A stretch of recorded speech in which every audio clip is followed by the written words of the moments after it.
নমস্কার, শুভ সকাল। সবাই কেমন আছেন? আশা করি সবাই ভালো আছেন। তো আপনাদের আশীর্বাদে আমরাও ভালো আছি। তো এই যে সকাল সকাল কবুতরদের খাবার দিয়ে আমি ছাদটা প্রতিদিনই ঝাড়ু দিই, কিন্তু ঝাড়ু দিলেও ঝাড়ুর মতো পরিষ্কার লাগে না। তো এই দুইটা কবুতর অনেক বিরক্ত করতেছে। খাবার খাওয়া কিন্তু শেষ আরও আধা ঘন্টা আগে, তারপরও খুবই বিরক্ত করতেছে। দরজা খুলে রাখাই যেতেছে না।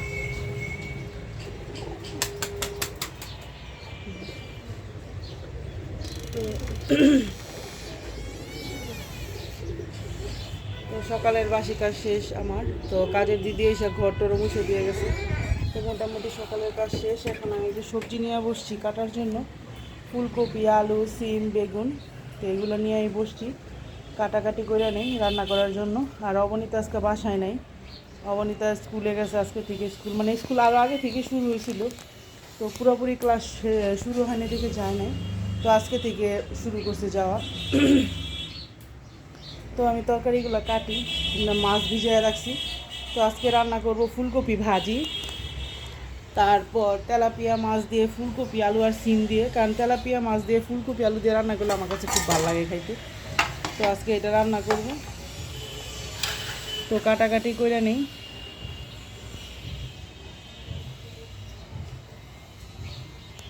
তো যাই হোক, আপনারা আমাদের ভিডিও দেখতে থাকেন, পাশে থাকেন। তো এদিকে যে আমি মাছগুলো অবশ্য কাটায় আনছে অবনীতার বাবা। তো আমি এই জন্য ধুয়ে পরিষ্কার করে নিয়েছি। আর একটা ছোটো ইলিশ কাটা নিয়েছি টক তরকারি খাওয়ার জন্য, কাঁচা টমেটো দিয়ে। আর তেলাপিয়া মাছ রান্না করব ফুলকপি আলু দিয়ে। আর এখানে ফুলকপি ভাজি করব। তো এই হলো আজকে আমার দুপুরে রান্না বান্না। তো আপনারা সাথে থেকে দেখতে থাকেন আমি কিভাবে রান্না করি। আমি তো সব কিছু ধুয়ে পরিষ্কার করে রাখলাম। এখন স্নান টান করে আসি, করে তারপর রান্না করব।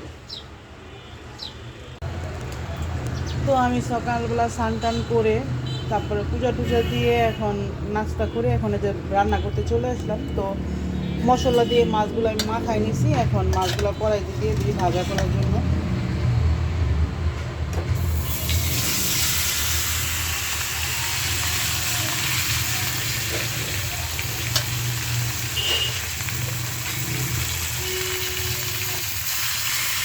তো আমি যে দুটা মাথা দিয়ে দিলাম ভাজা করার জন্য। মাথাগুলো অনেক বড় বড়, তাহলে তো মাছটা বড়ই ছিল। হ্যাঁ, যে দিদিমণি খেলা করতে বসে পড়ছে না রে বাচ্চা।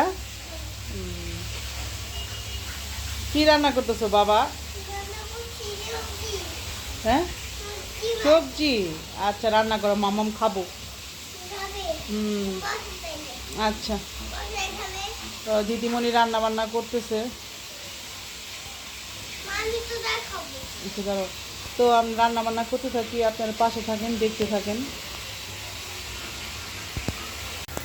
তো এদিকে এই যে মাছগুলো আমি ভাজা নিয়েছিলাম, মাছগুলো ভাজা শেষ। এদিকে কফি আলুগুলো ভাজা শেষ।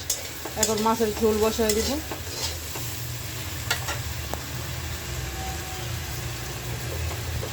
নামাই নেই।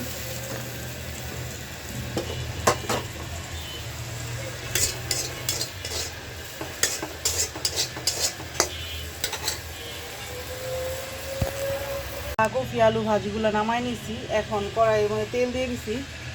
তেল গরম হয়ে গেছে। এখন দিয়ে দিব যে তেজপাতা আর জিরা।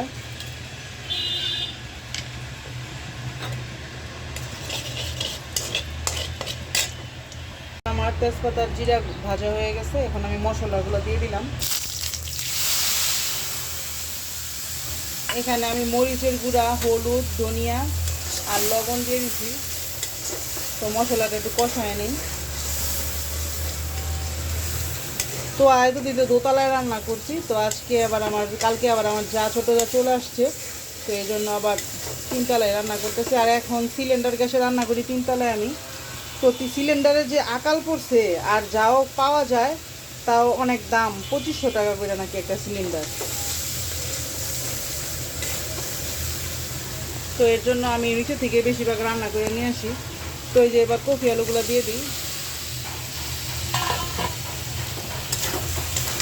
কারণ সিলিন্ডার হুট করে শেষ হয়ে যায়, শেষ হয়ে গেলে হুট করে পাওয়া যায় না। আমরা 2 দিন ধরে ট্রাই করতেছি কিন্তু পাওয়া যাইতেছে না, কারণ আমার সিলিন্ডারটা প্রায় শেষ পর্যায়ে। এই কয়দিন আরও আগেই শেষ হয়ে যেত, তো এই যে আমার যা বাসায় ছিল না জন্য দোতলায় রান্না করছি, এর জন্য এখনও শেষ হয়নি, নাহলে শেষ হয়ে যেত।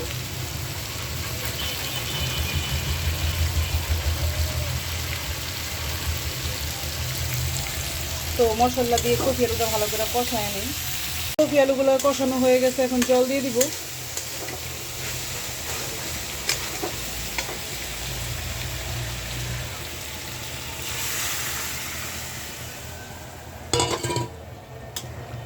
তো ঝোল দিয়ে দিলাম।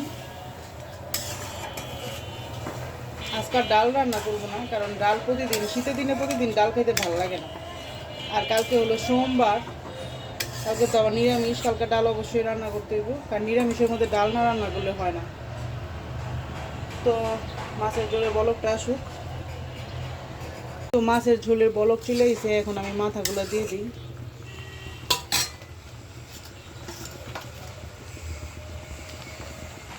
তো 3টা মাথাই রান্না করতেছি, আর মাছ বাকি 2টা ভাজা করছি, অবনীতার জন্য আর অবনীতা বাবার জন্য।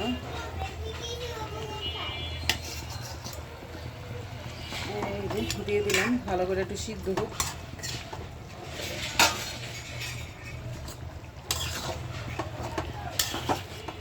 তো রাতেরবেলা তো রুটি খাই, তার জন্য কম কম তরকারি এক বেলার জন্য। তো এখানে যে একটু ইলিশ মাছ দিয়ে টক তরকারি রান্না করবো। তো আমার মাছের ঝোল প্রায় হয়ে গেছে, আমি এখন ধইনা পাতা দিয়ে নামাই নেব।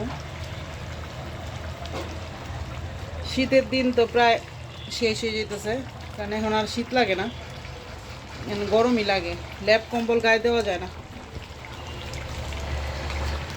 আর সকাল 7টা না বাজতে রোদ উঠে যায়।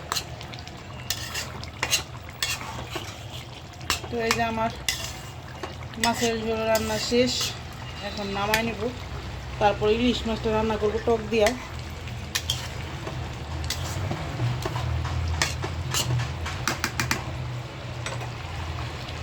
তো নামাই নেই তরকারিটা।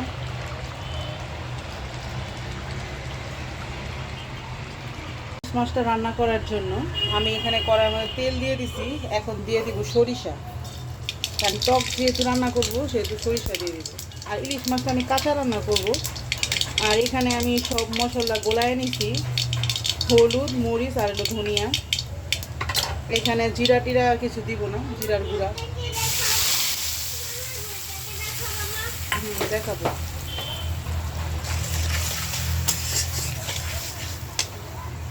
তো যে ধৃতিমণি বই নিয়ে আসছে পড়ার জন্য, যে মন্দিরের যে স্কুলগুলো থাকে ওই স্কুলগুলা থেকে বই দিয়ে গেছে বাসায়।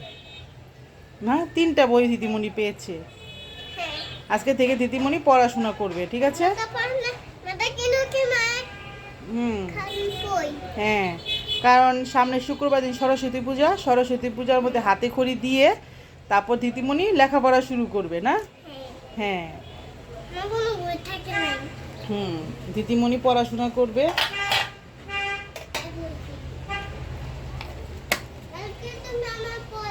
আচ্ছা ঠিক আছে, আমি তোমাকে পড়াতে বলবো।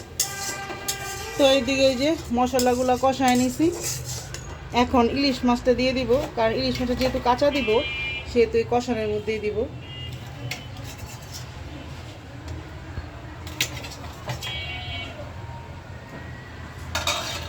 তো ইলিশ মাছটা আমি দিয়ে দিলাম, ইলিশ মাছটা একটু কষায় নিয়ে তারপর টমেটো দিয়ে দিব, কারণ টমেটো তো গলে যায়।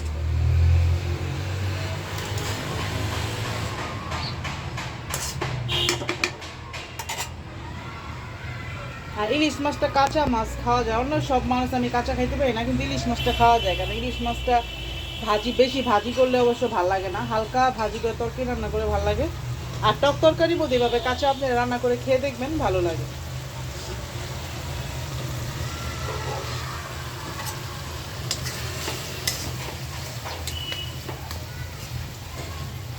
তো একটু কষাইতে থাকি। তো আমার কষানো হয়ে গেছে। তো এখানে এই যে আমি টমেটো দিয়ে দিলাম, টমেটোর 2টা কাঁচামরিচ। এই তরকারিটা কাঁচা টমেটো থেকে পাকা টমেটো দিয়ে খাইতে বেশি ভালো লাগে। তো আসলে আমার ঘরে কাঁচা টমেটোই ছিল, পাকা টমেটো নাই, তার জন্য আমি কাঁচা টমেটো দিয়ে রান্না করতেছি।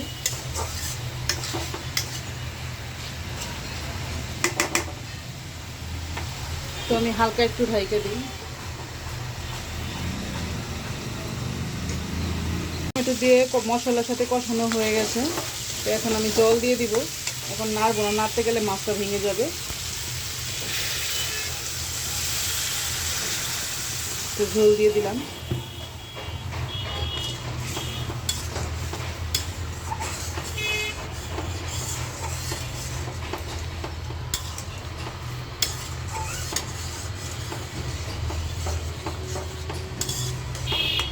আর এই ঝোলটা একটু পাতলা পাতলা খাইতেই ভাল লাগে।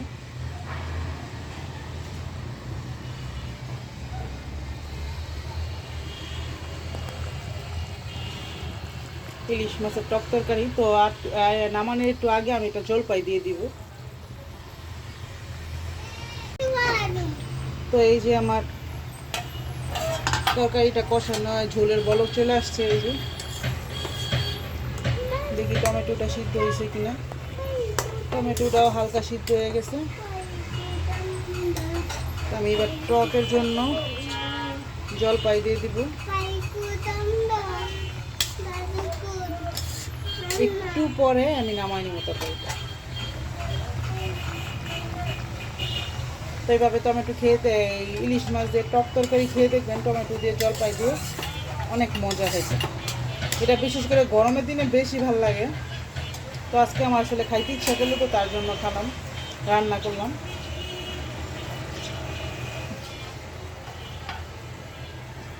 তো এদিকে যে আমার কপি আলু ভাজাটা বসায় দিছি, প্রায় হয়ে গেছে। তো আপনাদের বসানোটা দেখা হয় নাই, কারণ ওই যে দ্বিতীয় অনেক সময় মর্জি করে, তো তখন আসলে ভিডিও করতে পারি না। তো আমি নামানোর আগে একটু ধনিয়া পাতা দিয়ে দিব। এই যে কপি ভাজিটা অপনিতার বাবার খুবই পছন্দ। তার কপি ভাজি আর মাছ ভাজি হইলে আর কিছুই লাগে না। আর এই দিদিমণিরে দেখেন কই বসায় রাখি, দুষ্টামি করে দেখি। এখানে বসায় রাখলে এখান থেকে নামতে পারে না।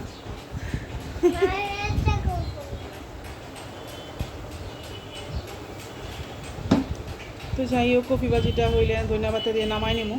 তারপরে অবনীতার বাবা আসলে সে খাওয়া দাওয়া করে ফেলাম তাড়াতাড়ি। এখন বাজে 1:45।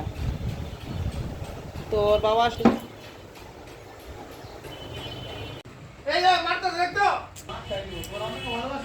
যাই হোক, আজকে আমরা খাওয়া দাওয়া করতে বসছি। তো দিদি আর দিদির বাবার খাওয়া দাওয়া শেষ, আমি আর অবনীতা এখন খাবো। তো এই যে অবনীতা মাছ ভাজি আর কপি ভাজি দিয়ে ভাত খেতেছে, আমিও খাবো। যে আমার ভাতও বাড়া হয়ে গেছে।